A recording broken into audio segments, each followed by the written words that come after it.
안녕하세요. 11월 11일 월요일 큐티 가이드 시작하겠습니다. 오늘 말씀은 요한이 가르쳐주는 죄가 무엇인지, 또 신자가 과연 죄를 지을 수 있는지 없는지에 대한 내용입니다. 1번입니다. 요한이 이 편지를 쓴 이유는 무엇입니까? 13절입니다. 내가 하나님의 아들의 이름을 믿는 너희에게 이것을 쓰는 것은 너희로 하여금 너희에게 영생이 있음을 알게 하려 함이라. 아주 단순하고 명료하죠. 영생이 있음을 가르치기 위해서, 알게 하기 위해서라고 합니다. 맞습니다. 요한은 독자들이 그리스도를 믿도록 하기 위해 이 편지를 지금 쓰고 있는 거예요. 그렇다면 왜 우리에게 영생이 있을까요? 때로는 우리에게 영생이 있다는 사실을 좀 믿지 않을 때도 있고, 의심할 때도 있고, 확신이 좀 흔들릴 때도 있거든요. 근데 예수님 이렇게 말씀하세요. 요한복음 17장 3절입니다. 영생은 곧 유일하신 참 하나님과 그가 보내신 자 예수 그리스도를 아는 것이니이다. 여러분은 예수님과 그가 하신 일을 알고 믿고 계신가요? 그렇다면 우리에게 영생이 있음을 추호도 의심하지 마시기 바랍니다. 2번입니다. 하나님께 기도할 때 우리가 가질 수 있는 확신은 무엇입니까? 14절 15절인데요. 그를 향하여 우리가 가진 바 담대함이 이것이니 그의 뜻대로 무엇을 구하면 들으심이라. 우리가 무엇이든지 구하는 바를 들으시는 줄을 안즉 우리가 그에게 구한 그것을 얻은 줄을 또한 아느니라. 우리가 영생을 얻었다는 것은 우리가 그리스도 안에 있다라는 그런 뜻이죠. 그리스도 안에 있다. 그러면 우리에게 주어지는 어떤 유익은 무엇일까? 유익. 기도입니다. 기도. 그런데 조건이 있어요. 조건. 그게 뭘까요? 하나님의 뜻에 맞는 기도를 드려야 됩니다. 하나님의 뜻에 일치하는 기도라고 할 수 있을 것 같은데요. 그렇다면 어떻게 우리의 뜻과 하나님의 뜻을 일치시킬 수가 있을까요? 저는 이 문제를 좀 필요의 문제라고 생각을 해봐요. 과연 내가 기도할 때 나의 필요를 구할 것인지 아니면 하나님의 필요를 구할 것인지, 바로 여기서부터 우리가 하나님의 뜻을 또 찾아 나갈 수 있지 않을까요? 3번입니다. 하나님께로부터 난 자의 특징은 무엇입니까? 18절입니다. 하나님께로부터 난 자는 다 범죄하지 아니하는 줄을 우리가 아노라. 하나님께로부터 나신 자가 그를 지키심에 악한 자가 그를 만지지도 못하느니라.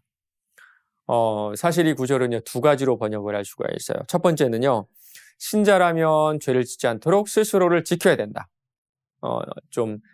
신자 중심이죠. 두 번째는 하나님의 아들이 신자들을 죄로부터 지키신다. 무엇이 맞을까요? 저는 두 번째가 더 맞는 것 같습니다. 우리에게는 우리를 지켜낼 힘이 없어요. 그런데 이런 의문이 들죠. 우리는 죄를 짓습니까? 안 짓습니까?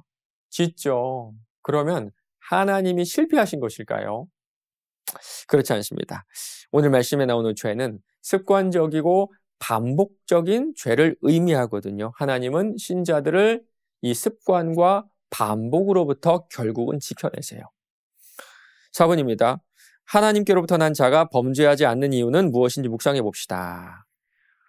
본문에 나오는 이 범죄하지 않는다 이 말씀은 습관적으로 죄를 짓지 않도록 보호하신다라는 뜻이라고 말씀드렸습니다. 그리스도인들도 죄를 지어요. 그러나 하나님께 용서를 구하고 그 죄에서 벗어나고 또 벗어나는 시도를 계속 하게 되죠. 만약에 내가 나를 지킨다면 우리의 영혼은 안전하지 않을 겁니다. 그러나 우리 안에 성령께서 우리를 지키세요.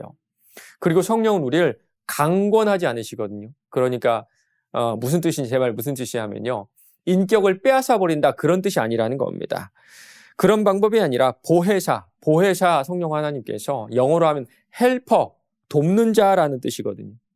우리를 끊임없이 도우며 하나님의 뜻을 향해 그 길로 우리를 인도해 나가세요. 우리의 영혼이 안전한 이유가 바로 여기에 있습니다.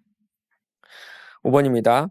나는 하나님께 무엇을 구하며 기도하고 있습니까? 나를 유혹하는 죄에서 벗어나기 위해 지금 내가 결단해야 할 것은 무엇인지 생각해 봅시다. 저는 우리가 할 수 있는 것이 단 하나라고 생각을 하거든요. 야고보서 1장 2절 4절입니다. 내 형제들아, 너희가 여러 가지 시험을 당하거든 온전히 기쁘게 여기라. 이는 너희 믿음의 시련이 인내를 만들어내는 줄을 너희가 알미라. 인내를 온전히 이루라. 이는 너희로 온전하고 구비하여 조금도 부족함이 없게 하려 함이라. 언젠가는 하나님께서 우리를 온전하게 이루실 겁니다. 분명히 그러실 거예요. 그렇다면 그날을 소망하며 버텨내시기 바랍니다. 버텨내시길 바랍니다. 인내하시길 바랍니다. 이것이 우리가 할 수 있는 전부고 최선이지만 우리가 할 수 있는 어떻게 보면 하나님의 뜻이 아닌가라는 생각이 들거든요. 오늘 하루도 온전케 될 그날을 소망하며 하루를 버티며 인내내시는 저와 여러분 되시길 바랍니다.